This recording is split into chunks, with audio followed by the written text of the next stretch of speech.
Hello students, next हम discuss करेंगे exercise 8.6 के लिए क्वेश्चन नंबर 10। क्या कह रहा है? फिर से एक न्यू कॉन्सेप्ट अपने पास, न्यूटन्स लॉ ऑफ कूलिंग वाला। देखो क्या कह रहा है। Cup of T with temperature 95 degree Celsius is placed in a room of constant temperature 21। ठीक है, तो ऐसी कंडीशन के ना आपको एक फॉर्मूला याद रखना है। क्या? सबसे पहले मैं लेट कर लेता हूँ। Let T be the temperature of cup of tea in T minutes. ठीक है भाई, मान लेते हैं भाई टी मिनट्स के अंदर ही टेम्परेचर है। अब by Newton's law of cooling का अगर हम यूज करें तो जो टेम्परेचर होगा वो कितना हो जाएगा आपके पास। तो देखो, कैपिटल टी डिनोट कर रहा है कप ऑफ टी के टेम्परेचर को।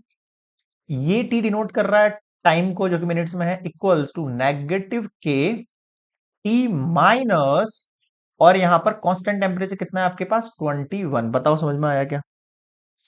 क्लियर है यहां तक सभी को? चलिए अब क्या करेंगे। देखो, इक्वेशन आपको याद करनी पड़ेगी। ये इक्वेशन मैंने आपको इंट्रोडक्शन पार्ट में कराई थी। टी माइनस टी डैश, ये टी वो टेम्परेचर होता है जो अपना होता है, बॉडी टेम्परेचर के तरीके से बताया था मैंने। और टी डैश जो होता है, मतलब ये वाला जो टेम्परेचर होता है, ये आउटसाइड होता है, रूम टेम्परेचर की बात होती है। तो यहां मैं डायरेक्टली 21 कंसिडर कर रहा हूं। अब इसको नीचे भेजो आप। 21 इक्वल्स टू नेगेटिव के, और ये dt आ गया। ठीक है, अब बोथ साइड इंटीग्रेट करो। बोथ साइड इंटीग्रेशन, चलिए करते हैं both side integrate. dt upon में T minus 21 equals to minus K integrate D T plus C. यहां आंसर कितना होगा? लॉग टी माइनस 21 हो जाएगा। ठीक है, माइनस के टी प्लस सी आ जाएगा। ठीक है, बताओ यहां तक समझ में आ गया क्या? इसको हम इक्वेशन 1 कंसिडर कर सकते हैं। पॉइंट इज दैट कि मुझे वैल्यू निकालनी है ना। मुझे क्या करनी है? फर्स्ट वैल्यू निकालनी है। तो कैसे निकालेंगे वैल्यू? इस वैल्यू को अपन नेक्स्ट स्लाइड पर लेते हैं। एक minute. Log T minus 21, log T minus 21 equals to minus K T plus C. ये है अपने पास इक्वेशन ना।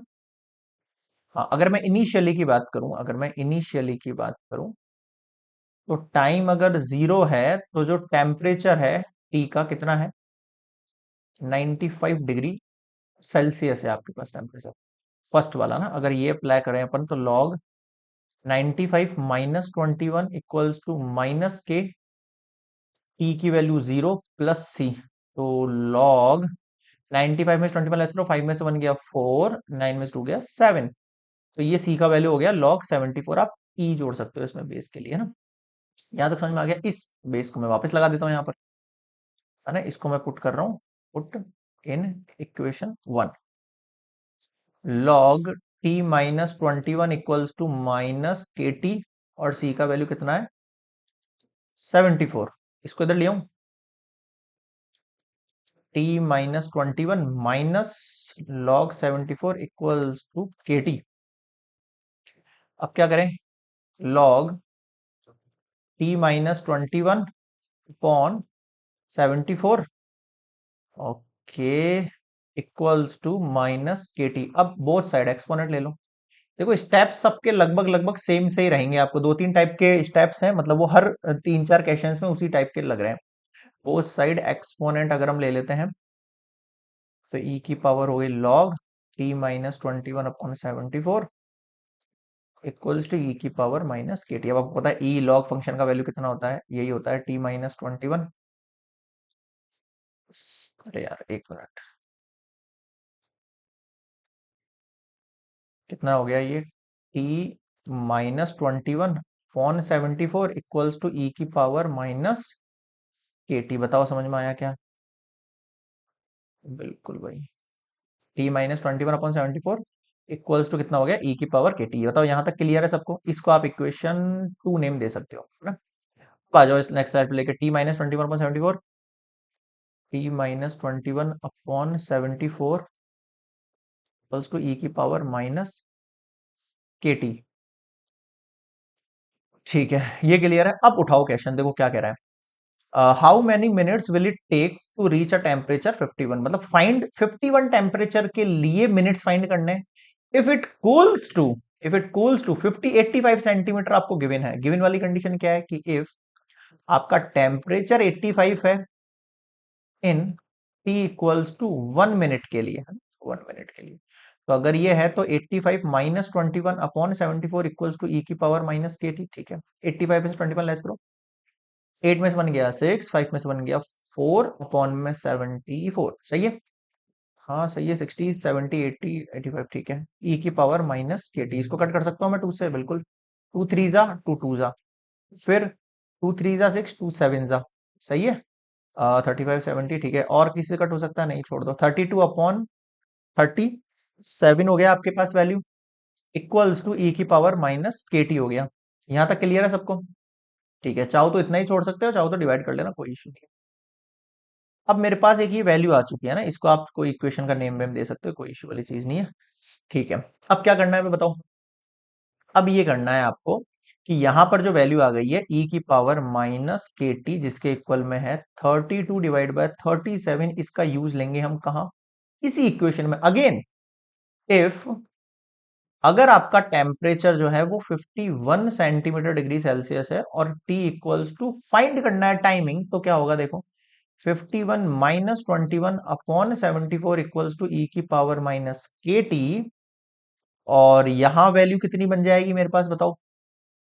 एक मिनट एक मिनट एक मिनट, एक गड़बड़ कर रहे हैं, बताओ क्या गड़बड़ कर रहे हैं। ये टी की वैल्यू तो अपन ने 1 कंसीडर कर ली थी ना भाई, है ना? तो केवल ही माइनस के का वैल्यू है। के की टाइम तो 1 हो गया था ना यहाँ पे, तो ई की पावर माइनस के का वैल्यू है ये ना। 51 में से 21 आप लेस करोगे तो ये 0, 5 में से बन गया ये 30 अपॉन में 74। ठीक है, वैसे अपन को यहाँ पर डिवाइड नहीं करना चाहिए था, वैल्यू सेम सेम आ रही है। आ रही है वैल्यू सेम सेम, ई की पावर माइनस के टी। एक काम करते हैं, डिवाइड मत करो, वैसे की वैसे रखने दो, वैल्यू सेम वैल्यू हो जाएगी, बस इसलिए ना, बाकी कोई दिक्कत नहीं है, नहीं भी रखोगे तो कोई इशू नहीं। सेम वैल्यू से अपने क्या आंसर थोड़ा सा क्या है कि एक वैल्यू अपन को सेम निकालनी रहेगी। कितना आ रहा था आपके पास यहाँ पर? ये 6 और ये 5 में से बन गया 4, 74, 64 अपॉन 70 हो गया। बेस सेम हो रहा है ना दोनों का, तो एक ही वैल्यू से डबल पार्ट काम हो जाएगा अपना। अब देखो इस इक्वेशन को देखो और इस इक्वेशन को देखो, दोनों को बताता हूँ मैं आपको कि दोनों में अपन कैसे रिलेशन ढूंढेंगे। देखो एक तो वैल्यू मेरे पास ये है, ठीक है, और जो वैल्यू से मुझे काम है वो ये है।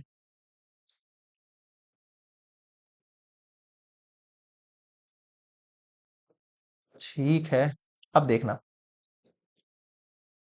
भाई, ये वैल्यू अपन यहां पुट कर सकते हैं ना, ई की पावर माइनस के में, बिल्कुल कर सकते हैं। 30 अपॉन 74 इक्वल्स टू 64 अपॉन 74। देखो सेम वैल्यू आ गई ना, इसलिए अब क्या करें, बोथ साइड लॉग ले लो, तभी वैल्यू होगी सॉल्व इसके लिए। बोथ साइड लॉग लिया तो यहाँ लॉग लेंगे तो पावर आगे आ जाएगी, आपको पता ही है। ठीक है, और देखो, आपको पता है लॉग एम अपॉन एन लग जाएगा, तो यहां पर लॉग ये वाली वैल्यू है और इस वैल्यू को एक काम करो नीचे भेजो, ऐसे करो, लॉग 30 अपॉन 74 है और अपॉन में मैंने मान लो 64 अपॉन 74 इक्वल्स टू टी। अब वैल्यू लगाओ, लॉग एम अपॉन एन का होता है लॉग एम माइनस एन, तो log 30 minus log 10 74 upon log 10 64 minus log 10 74। देखो ये वैल्यू चेंज ना करके फायदा हुआ ना, एक ही बार वैल्यू निकालेंगे उससे डबल का काम बन जाएगा अपने पास। देखो अब आपको आना चाहिए भाई लॉग निकालना, है ना? एक सेकेंड, अब आपको क्या आना चाहिए, लॉग निकालना आना चाहिए, है ना?